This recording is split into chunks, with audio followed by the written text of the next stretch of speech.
Hello everyone, कैसे हैं आप सभी। आशा करते हो अच्छे होंगे और खूब मन लगा के पढ़ाई कर रहे होंगे। तो अक्सर आप लोग भी एक चीज़ माइंड किए होंगे कि जब आप पढ़ाई कर रहे हैं, तैयारी कर रहे हैं, तो ये देखते होंगे ना कि आप हमेशा हड़बड़ी में रहते हैं और आपको ऐसा लगता होगा कि नहीं, मुझे पढ़ना है, मुझे पढ़ना है, मुझे पढ़ना है। और आपको पचासों काम भी दिखते होंगे, घर के और भी बाकी जगह के काम आपको दिखते होंगे। फिर आप उसमें से समय निकालते हैं, किसी तरह से पढ़ने बैठते हैं, तो फिर आपका मन ही नहीं लगता है पढ़ने में। अब सबसे बड़ी समस्या यही है कि आप चैन से रह भी नहीं रहे हैं। आपको बिल्कुल भी पता है कि मुझे पढ़ना है, मुझे पढ़ना है, एकदम आप हड़बड़ी में रहते हैं। और जब पढ़ने बैठे तो मन नहीं लग रहा है, फिर आपको काम की चिंता, काम कर रहे हैं तो पढ़ने की चिंता। ज़िंदगी ऐसे ही कट रही होगी आप लोग की, क्योंकि मैं इस स्थिति से गुजर चुकी हूँ, तो मैं ये चीज़ समझ सकती हूँ।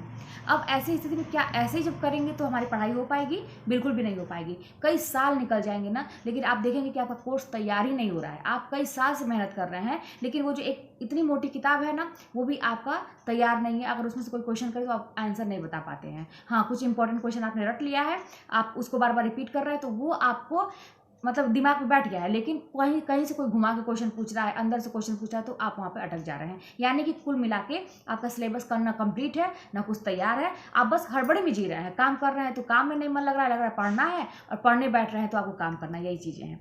अब ऐसी स्थिति में करें क्या?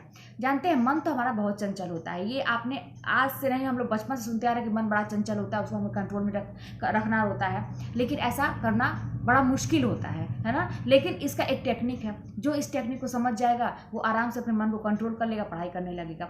अब अपने मन को कंट्रोल करने के लिए सबसे पहला तो यही है ना कि आप थोड़ा सा, जब भी कोई कभी हड़बड़ी हो तो आप हड़बड़ाए ना। धैर्य सबसे बड़ा, मतलब इसको हम धैर्य की मतलब संज्ञा दे सकते हैं इस चीज़ को, कि जब आप काम कर रहे हैं किसी भी चीज़ का, तो आप फिर उसमें पढ़ाई की चिंता ना करें कि अरे यार मुझे पढ़ना है अभी। वो उस काम पे एकदम फोकस करें। जैसे मान लीजिए किचन के काम में, जैसे मैं ही हूँ अभी, मैं भी ऐसे हड़बड़ी में हमेशा रहती हूँ। जैसे मैं किचन में काम करती हूँ तो मुझे लगता है कि मुझे ये काम करना है, मुझे वीडियो अपलोड करना है, मुझे बच्चे का कपड़ा प्रेस करना है, मुझे अब पढ़ाई लिखाई का तो उतना नहीं है, मुझे ये काम करना है, वो काम करना है। मैं तरह तरह के काम मेरे दिमाग में चलते रहते हैं। लेकिन जब मैं ऐसा करती हूँ और मोबाइल अगर हाथ में है, अगर उसमें मैं कुछ और भी देखती हूँ, तो मेरा काम जो मैं कर रही हूँ वो भी बहुत लेट में होता है।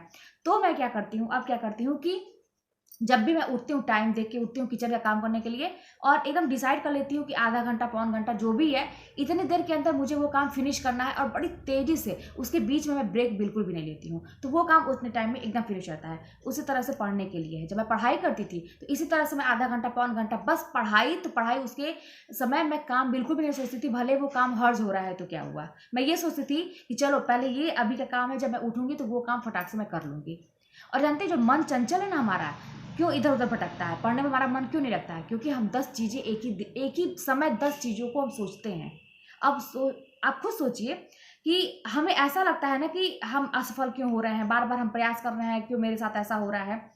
आप खुद सोचिए कि तब क्या होता है ना, कि जब ऐसा होता है तो हम ये सोचते हैं कि ये काम छोड़ो, दूसरा काम पकड़ो, ये काम छोड़ो, उसकी तैयारी करो, चलो इससे अच्छा बिजनेस है, पढ़ाई से अच्छा तो बिजनेस ही है, अपना मालिक बन के। दुनिया तरह तरह की बातें चलती हैं दिमाग में। फिर हमारा जो है एक जगह से जो लक्ष्य था उससे हमारा मन भटक जाता है। आप खुद सोचिए, जैसे मान लीजिए कोई लकड़ी काटता है, एक इंसान कोई लकड़ी काट रहा है, तो कुल्हाड़ी से, अगर आप खुद सोचिए, लकड़ी का कोई मोटा सा एक बोटा है, उस पर कोई कुल्हाड़ी से वार कर रहा है, और वो 10 जगह वार कर रहा है, उसको बीच से काटना है, उसको अलग करना है कुल्हाड़ी से।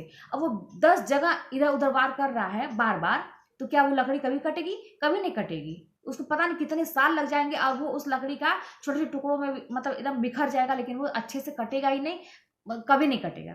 लेकिन वहीं पर एक इंसान ऐसा है जो धैर्य के साथ, उसको पता है कि लकड़ी मोटी है, काटने में दिक्कत होगी, टाइम लगेगा, लेकिन वो धैर्य के साथ बहुत ही मजबूती से उस लकड़ी का जो बोटा है उसको पकड़े भी हुआ है, पैर से दबाया हुआ है, या कहीं भी उसको फिक्स कर दिया है, और एक ही जगह पे वो कुल्हाड़ी से लगातार वार कर रहा है। थोड़ा सा ब्रेक भी ले रहा है, थक जा रहा है तो रुक जा रहा है, लेकिन जब भी शुरू कर रहा है तो फिर वहीं पे वो वार कर रहा है। अपनी एनर्जी को फिर से वो रीस्टार्ट कर रहा है, फिर से वहीं पे वार कर रहा है। अंत में कुछ ही सेकेंड, मतलब ज़्यादा मेहनत नहीं लगेगी वहाँ पे एक ही जगह पे वार करने में, फिर वहाँ पे वो लकड़ी कट जाएगी। तो इसी तरह से ये हमारी पढ़ाई है। आप एक ही जगह पे लगातार आप असफल हो रहे हैं, मैं मानती हूँ असफल हो रहा है, ठीक है, हमने थोड़ा सा ब्रेक ले लिया है भाई, माइंड को रिलैक्स करके रखिए। जब भी हड़बड़ा के रहेंगे तो समझिए कि आप नहीं कुछ कर पाएंगे। आपको ऐसा लगता होगा ना कि खाना पीना भी छोड़ दो, ये भी छोड़ दो, वो भी छोड़ दो, बस पढ़ो। देखिए सब कुछ छोड़ना है। छोड़ना किसको है? ऐसे इंसान को ना जो आपका पैर पकड़ खींचते हैं, ऐसे लोगों को छोड़ना है, ऐसे रिश्तों को छोड़ना है जो आपको तकलीफ देते हैं, ऐसे लोगों के पीछे भागना बंद करिए। आधा तो मैं बता रही हूँ 99% ऐसे लोग हैं जो रिलेशनशिप में फंसे हुए हैं और वो डिस्टर्ब है इसी की वजह से कि फ़ोन नहीं आ रहा है, वो बात नहीं कर रहा है, उसने ऐसा क्यों बोल दिया, रोना धोना, मनाना, रूठना, यही सब लगा हुआ है। आप पढ़ाई नहीं कर पा रहे। आधे में 99% लोग ऐसे होंगे जो इसी में उलझे हुए हैं। और होता क्या है अंत में, वो इंसान अपना रास्ता बदल के चला जाता है, आप वहीं के वहीं रह जाते हैं। आप क्योंकि आप इमोशनल हैं, आपने जो भी चाहा था मन से चाहा था, आप इमोशनल हैं, अगला नहीं ऐसा है। तो इस चीज़ को अब थोड़ा समझदारी से काम लीजिए कि ये सारी चीज़ें करने का मौका मिलेगा आपको जब आपकी लाइफ बन जाएगी, तब सब कुछ आपको मिलेगा। उससे मतलब 1000 गुना लाख गुना अच्छा मिलेगा।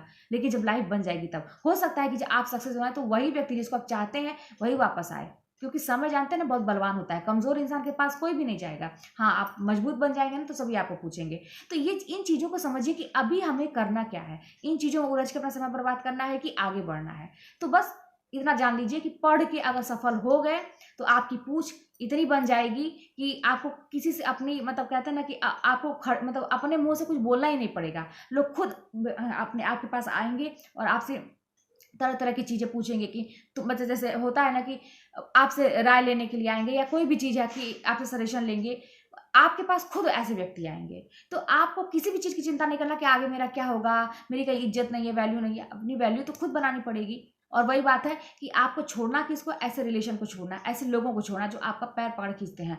ऐसे ही फ्रेंड रखिए अपने लिस्ट में, कम हो, 1 ही 2 हो, लेकिन वो आपको हमेशा प्रोत्साहित करते रहें किसी चीज़ के लिए। आप कुछ सोच रहे हैं तो आपको वो ऐसा बोले, पॉजिटिव चीज़ आपसे बात करे, बोले कि आपको अच्छा फील हो और आप अपना काम को और तेज़ी से बढ़ा दीजिए। मान लीजिए आप कभी होपलेस भी हो रहे हैं, कभी कोई चीज़ बहुत दुखी भी हैं, तो वो व्यक्ति आपको और डाउन ना करे, गिराए ना, बल्कि वो ऐसा आपको सांत्वना दे कि अरे होता है, कोई बात नहीं, आगे और अच्छा हो सकता है, ये सबके साथ होता है, ऐसा सांत्वना।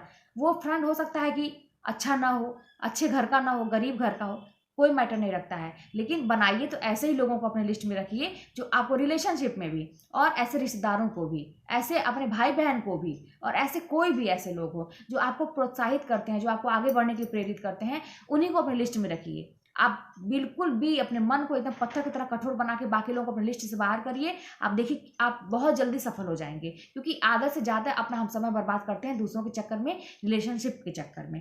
तो बस यही चीज़ जान लीजिए कि मन चंचल है, उसको पकड़ के रखना है और एक ही जगह पर वार करना है। आप अपना मन चेंज ना करिए। मेरे पास आज ही कमेंट आया था, मैं ये चीज़ इसलिए बता रही हूँ कि मेरे पास कमेंट आया था कि दीदी मैं सीटेट की तैयारी करूँ कि एस्टेट की तैयारी करूँ, या और भी वैकेंसीज की बहुत सारे कमेंट आते हैं, मैं किसकी तैयारी करूं। तो आप ये जान लीजिए कि आप एक चीज़ में पहले फोकस करिए। उस अगर सिलेबस बार बार मैं कहती हूँ कि मिलता है तो ठीक है आप, लेकिन फोकस एक ही चीज़ पे होना चाहिए। एग्जाम आप दे रहे हैं, ठीक है दे रहे हैं, निकल गया तो ठीक है, लेकिन फोकस आपका एक चीज़ पे होना चाहिए। और उसी से रिलेटेड फिर देखिए कि अब क्या करें।